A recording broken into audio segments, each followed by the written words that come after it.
para trabalhar o dia inteiro, para ter aquela demanda o dia inteiro, e quando chegar no fim do dia, aquela pessoa que na hora de morrer diz: Senhor, eu lhe aceito, estou salvo.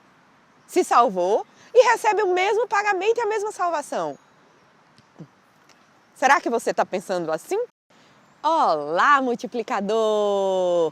Eu sou Marcele Braga e estou aqui para mais um vídeo com você no Despreocupa e Confia. E hoje a gente vai trazer mais um vídeo da série Parábolas Bíblicas. E eu quero, antes de entrar na temática, antes de começar a falar com você sobre as parábolas, eu quero já convidar você a curtir aqui o vídeo, tá? Aperta aí o joinha. Se você não é inscrito, se inscreva no canal, ativa o sininho, marca lá todas, tá? Para que a gente possa ter maior alcance, para que o YouTube olhe e diga assim: nossa, esse vídeo é relevante, e a gente possa levar mais ainda a palavra de Deus, mais ainda ajudar as pessoas dentro desse nosso comando. Despreocupa, confia, se joga nos braços de Deus e vive uma vida mais leve, mais tranquila, fazendo a sua parte. Isso é o que a gente vem pregando aqui, né? E eu quero explicar para você por que para mim é tão importante, né? E tem sido cada vez mais interessante entender essas questões das parábolas e o quanto tem me trazido de respostas, né? A Bíblia, eu digo que ela é um manual de vida. Quando a gente começa a ler e às vezes muita coisa não faz muito sentido, é complexo, né? E quanto mais a gente vai se aprofundando, quanto mais a gente vai buscando entender, mais a gente vai encontrando respostas, né? É um manual para a vida, para cuidar de filhos, para negócios, para financeiro, é um manual para relacionamento, para casamento, para família. É fantástico. E as parábolas, elas trazem tanta mensagem, tanto significado, e por isso foi interessante a gente trazer essa série aqui das parábolas bíblicas para ajudar você também naquilo que está destravando meio assim que nossa cabeça. E hoje eu vou trazer a parábola para você. Na verdade, são duas parábolas que eu vou meio que juntar, porque elas trazem um significado muito, muito particular. Começando pela parábola dos trabalhadores da vinha. Acredito que você já tenha ouvido falar nessa parábola. Um senhor, dono de uma vinha, vai à praça contratar trabalhadores. Chega lá, contrata os trabalhadores e diz: olha, eu quero contratar vocês para trabalhar na minha vinha e combino com vocês uma moeda de prata pela diária, o denário. E aí, esses trabalhadores vão para a vinha e começam a trabalhar. Quando é no meio do dia, o senhor, dono da vinha, volta à praça e vê que tem outros trabalhadores ainda por lá. Aí disse: nossa, vocês ainda estão por aqui? Vão lá para a vinha e eu pago a vocês o que for justo. E manda eles trabalharem na vinha. Quando é no fim do dia, o senhor volta na praça e ainda tem alguns trabalhadores lá. E ele olha e disse: nossa, mas por que vocês ainda estão por aqui? E os trabalhadores dizem: ninguém nos contratou. E esse senhor vai e diz assim: então vão lá para a minha vinha também. E quando chega na vinha, eles começam a trabalhar. No final da diária, quando termina o dia de trabalho, o senhor diz: manda chamar os trabalhadores e paguem a eles um denário, uma diária, né? Uma moeda de prata pela diária de trabalho. Comece pelos últimos que vieram. E aí, os últimos são chamados e recebem uma moeda de prata. Depois vem na sequência, os outros recebem uma moeda de prata. Aqueles que começaram a trabalhar desde manhã cedo já vão para receber o seu pagamento já imaginando, né? Já pensando: nossa, ó, ele pagou uma moeda de prata para os que trabalharam ali só uma hora, já vieram no fim do dia. Então, com certeza receberemos bem mais do que isso. Olha que coisa boa. E quando chega lá, eles recebem uma moeda de prata. E aí eles começam a reclamar e maldizer o Senhor. Como é que pode, tal. E reclamam muito. E o Senhor diz: pera, mas vocês receberam o que foi combinado com vocês. Vocês receberam o justo. Quando eu contratei vocês, eu disse para vocês que eu pagaria uma moeda de prata pela diária. Por que vocês estão incomodados com os outros? Vocês estão incomodados porque eu sou bom e resolvi pagar aos demais também a mesma quantia? E aí é onde vem uma chave. Por quê? Porque eu, muitas vezes, quando li essa parábola, sem a compreensão que eu consegui alcançar hoje, eu ficava chateada. Eu digo, pô, não faz sentido. A galera trabalhou de manhã até de noite, no pesado, e vai receber a mesma coisa de uma pessoa que trabalhou 1 hora. Não é justo. E aí vem a clareza.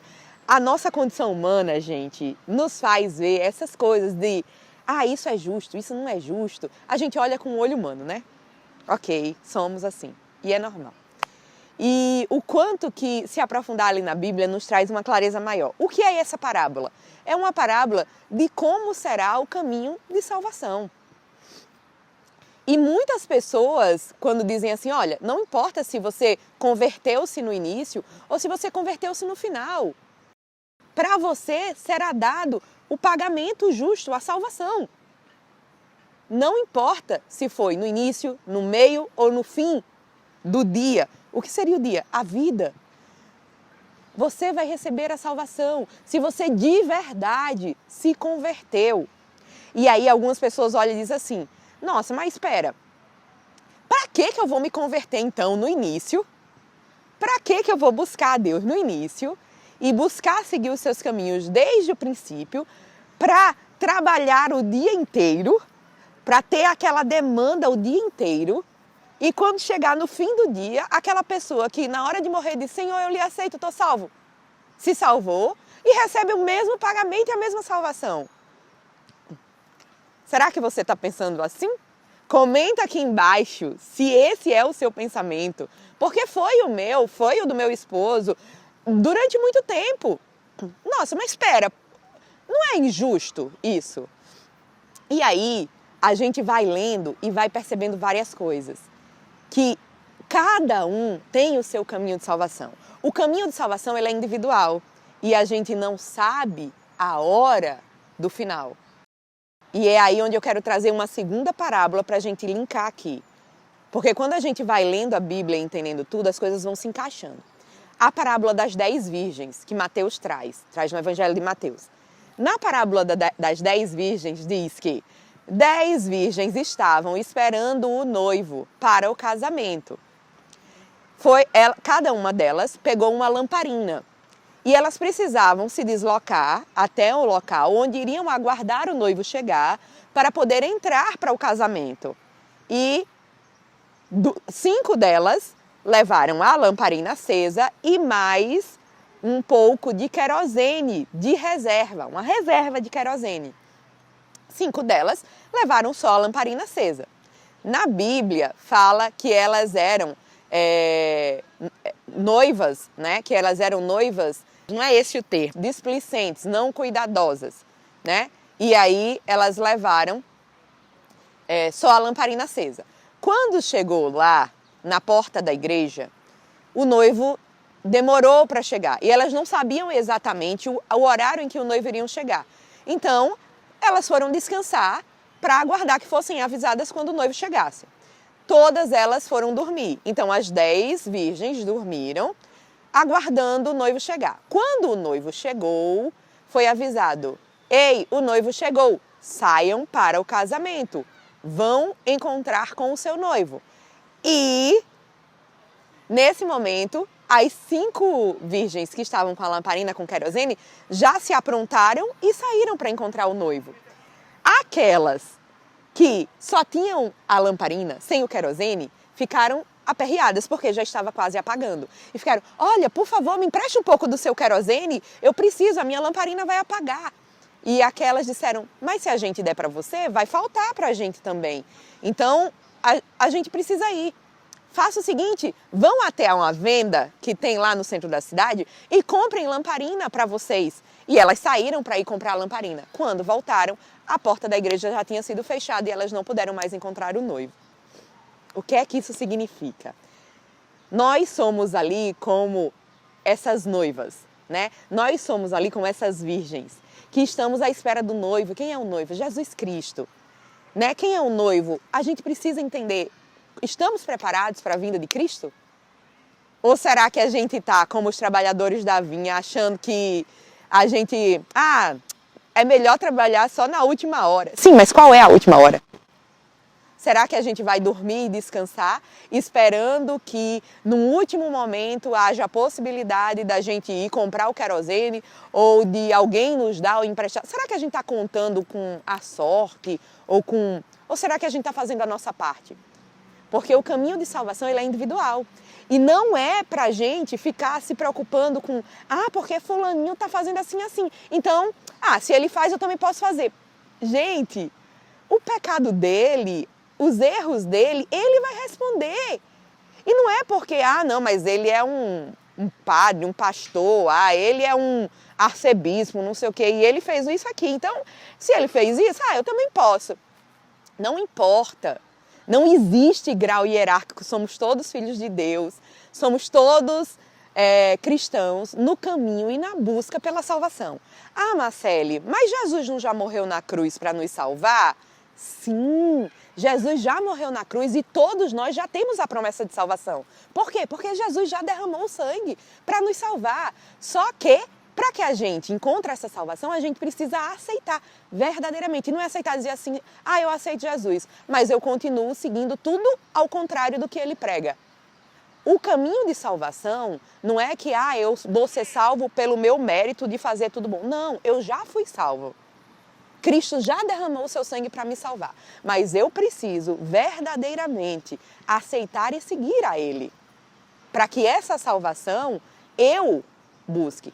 A promessa de salvação já está em mim. Cristo já morreu para me salvar. Será que eu estou aceitando? O meu livre-arbítrio está me permitindo escolher esse caminho? Que já é meu? Já está aberta as portas para mim. Mas eu preciso caminhar para ela, entende? Então, assim, muitas vezes essa clareza não existe porque a gente começa a fazer confusão e começa a olhar na Bíblia e dizer, nossa, é muito confuso. E é interessante, porque quando Jesus vai explicar para os discípulos por que ele explica por parábolas, por que ele ensina por parábolas, ele diz, porque não é dado a todos entender. A pessoa precisa buscar para poder compreender. E você aí, será que você está buscando? Será que você está caminhando nesse sentido de buscar a salvação, de buscar seguir o evangelho, de buscar compreender como que tudo acontece, de entender e conectar? Será que isso é um cuidado seu? Dentro desse propósito, desse projeto, quanto mais você se aprofunda e entende que você já está salvo, que basta você fazer as escolhas certas para seguir a Cristo, que basta que o seu caminho seja escolhido para a salvação, que ela já está ali, a porta já está aberta, o caminho já é seu. Mas você precisa caminhar, entende? Essa é a questão. E dentro desse projeto, dentro dessa proposta de buscar esse caminho de salvação, de seguir os mandamentos, o evangelho, não estou dizendo aqui que é fácil, tá, gente? Nem que é extremamente simples. Não! É algo que tem que ser feito de forma ativa e de forma consciente, numa constante reflexão e ajuste de rota, né? Como eu disse, somos humanos e aí a gente vai olhar tudo com o olho humano, mas precisamos ficar atentos a isso. Como as noivas, precisamos ser prudentes, orar e vigiar, com prudência e cautela. Para quê? Para que a gente esteja preparado para o momento em que o noivo chegar. Entrar na igreja e fazer o casamento. E aí, fez sentido para você? Me diz, tudo isso assim, hoje eu trouxe duas, parábolas, mas para você entender, fez sentido para você? O caminho de salvação é individual. Não olhe para quem resolveu se consagrar hoje ou antes ou depois. Se o trabalhador da vinha começou cedo ou começou tarde, não importa. A recompensa é a salvação. A recompensa é estar ao lado de Deus, no paraíso, no trono. Por quê? Porque Deus diz para aquele ladrão ao lado da cruz que diz, ainda hoje estarás comigo no paraíso. Foi naquele instante, mas verdadeiramente ele reconhecia Cristo como Salvador, como o Messias, como aquela pessoa que poderia e tinha poderes sobre todos na terra, que ele era Filho de Deus. E é aí onde está. Já estamos salvos, mas precisamos, esse caminho já existe, já é nosso, mas precisamos caminhar para ele. E precisamos caminhar de forma prudente, sem se preocupar com os outros. O que nos foi combinado é o nosso projeto, o nosso propósito, para que nós possamos servir. E dentro desse propósito de servir, que nós possamos caminhar aí firmes e fortes, de forma prudente, como as 5 virgens que levaram ali a lamparina com o querosene de reserva. E aí, você tem querosene de reserva? Me diz, escreve aqui abaixo, se fez sentido para você essa parábola, se deu uma destravada na sua cabeça, escreve aqui nos comentários. Eu busco o caminho da salvação. Eu escolho o caminho da salvação. Tá bom?